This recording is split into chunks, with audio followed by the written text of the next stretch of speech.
can we start with some team news? How's firstly Alex Mellor doing after the other Yeah, game? he's all right. Obviously, he's on concussion protocols at the moment. The immediate worry from the game were around his neck. Subsequently, that got cleared pretty quickly. So he's on the concussion protocol. Yeah, he got knocked out. I asked Alex second time he's been knocked out in his career, so he's familiar with the recovery around it.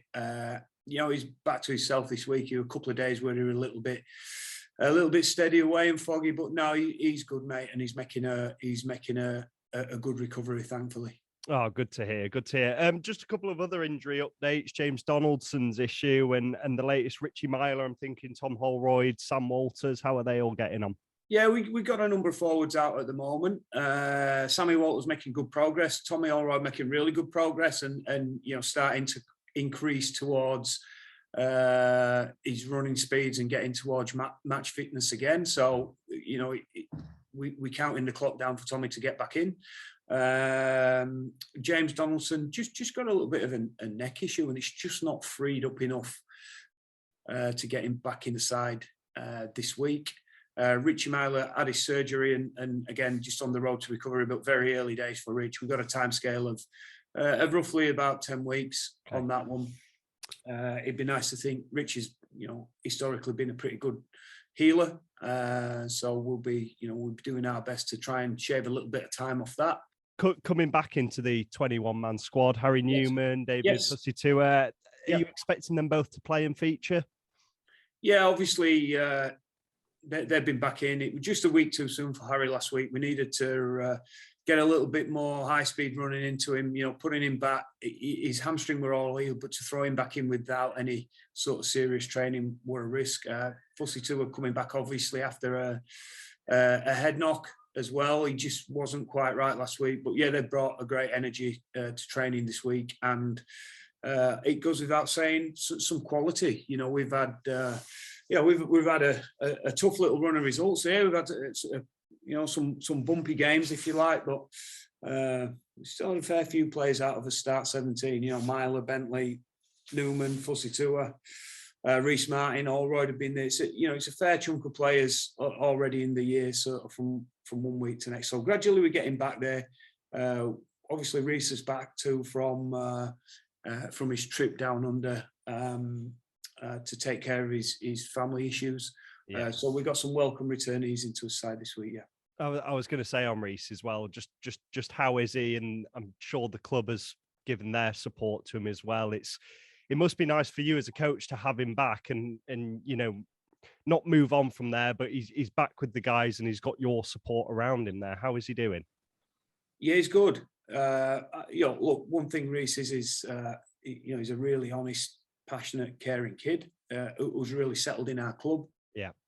And as tough as it is, we all know how important sport and rugby league and Leeds Rhinos are to us. But it was important for Reece that he got our support on this one. We'll get that support back we'll get that paid back to us in spades from Reece. But for his own peace of mind, family, he needed to get off and do what he had to do. He made it as brief a trip as he could so he could get back and help us out this week. As you can imagine, there's a lot of things as a son that he would have to take care of and plenty of emotional bits. And his child were already home in Australia, so obviously he got the opportunity to see them. They're back in the country this weekend too, so it's good to get him back, and we really appreciate what he's had to go through, and as I say, I know Reece will pay us back in bucket loads, from the support that he's had for us. Yeah, I'm sure he will. Just on the playing side, obviously you mentioned the injuries and a tough start to the season on and off the pitch, but with David, Harry and Reece all coming back, how much of a boost is that for you on a playing side? Yeah, massive boost, because the guys that we talked about are quality players. Look, I'm not saying guys that are coming back in are immediately going to completely transform everything from us. I think it's important for us as coaches that this is a time where we lead and we show some resilience, and I think we've got that back from the guys too. After Wigan, I thought we showed plenty of ownership around certain areas of our game that they really fixed up last week against Catalan. It goes without saying, our attack wasn't good enough. I know after the game I described it as painful at times, and I probably stand by that. But we pulled some footage out from, pre-season and round one to show the guys this week that, look, this is 2 and 3 weeks since where in really tough conditions we're showing a much better energy and an appetite to move the ball and play what's in front of us. So it's in there. I know obviously a couple of guys have felt a little bit down on the form, but they're the challenges that we face, and that's my challenge as a coach.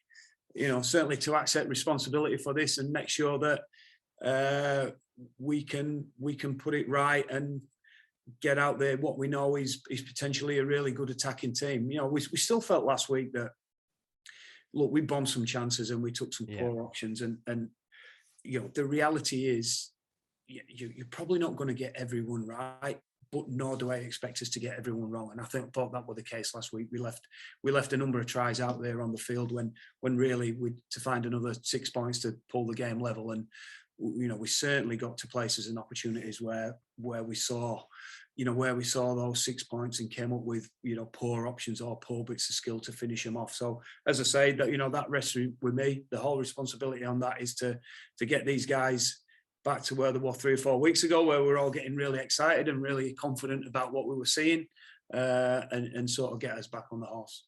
So has that been the main emphasis this week? Just that attack in front during training and things like that?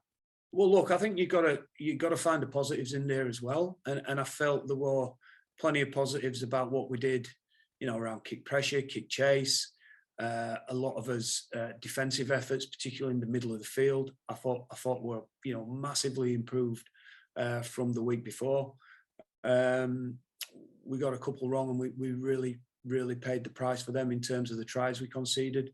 And again, we got a fullback in there that's not played for 2 years, and not really trained too much of his pre-season. So again, that's up to us to get Jack a little bit better in some parts of his game and understanding. But that's all part of the deal. And while it's been bumpy, I don't think there's a lack of belief or desire within the squad. We're not too jittery just yet. I think one of our guys mentioned to me this morning, and I thought it was a really great way to sum it up. Every loss, the next game is a must-win game, and every win, are we going to win the comp? So we understand it's been. We're not trying to gloss over it. We understand it's been a bumpy start. But at the same time, we can see some good things, and it's up to us to improve the stuff we're not doing as well. Just quickly as well, looking forward, Brad Dwyer, 100 appearances on the horizon. Liam Sutcliffe, 200 appearances on the horizon.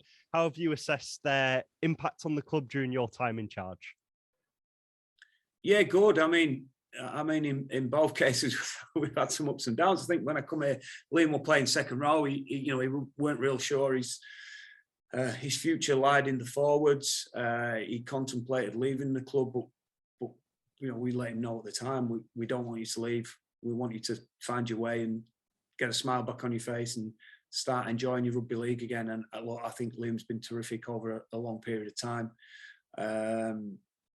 He sort of dropped the utility tag when he's had to play a bit of 6 or a bit of 1. It's been no problem for him, and I think he's a player that's really approaching the prime of his career. He makes things happen, and he's settled into our team really, really well. I think 200 games, and within that, if the stats are right, he's won a couple of comps and a couple of Challenge Cups as well, which is a magnificent achievement for him, and hopefully there's more to come.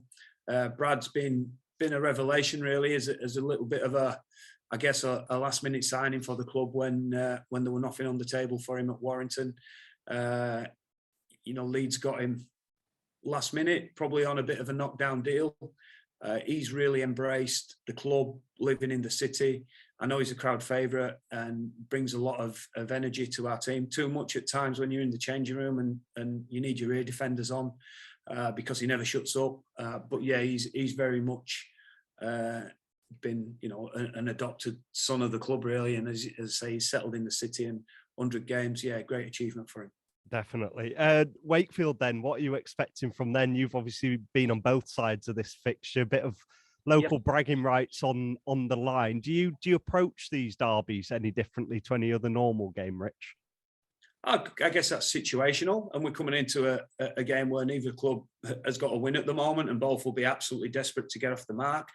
I've seen a team that despite them not winning a game, I've seen some really good signs out of them. I think defensively in the middle of the field, if you want to go out, they'll get off. They'll get off the line and they'll whack you. And I think we saw last week at St Helens, I saw some really smart things from them in the way that they move the ball and how they move the ball and some of the plays that they put on. They showed a little bit of the Hulk ARs in them, that they're prepared to chance their arm, they're prepared to offload, they're prepared to kick early. Obviously, Tommy Johnson is in terrific form and a great target for him with that kicking, whether the flat kicks to him or long kicks for him to chase or throwing long balls out to him. He's started the season in really terrific form. Jacob Miller's pivotal to him, and I think David Fifita, I nearly called him David Fussy Stewart.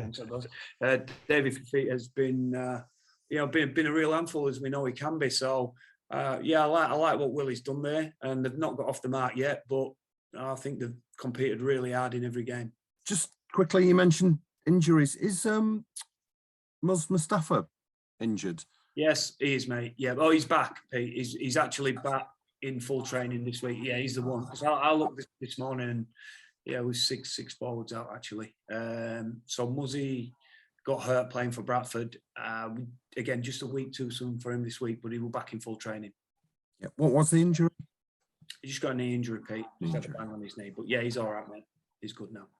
Yeah. And Reece is clear to play if selected. Is out, not got any problems with jet lag or anything like that in training? No, he came back Sunday, mate. And all right. I think I'm not speaking for the masses here, but I think most people find going that way is a little bit harsher on the jet lag than coming back. I know everybody finds it different, but personally, and speaking to the guys, a lot of them find it just a little bit easier to get the sleep back in sync coming this way. I don't think that's a scientific fact, Pete. But speaking to Reece, he told me sleeping's not a problem for him anyway. So he's excited to be back, mate. Look, he would have had a week of probably not doing too much, and understandably so, because I think, as we all know, at times like this, there's an awful lot to take care of. And I know he's had a little bit of travelling to do over there, but no, he's back. He's had good enough rest.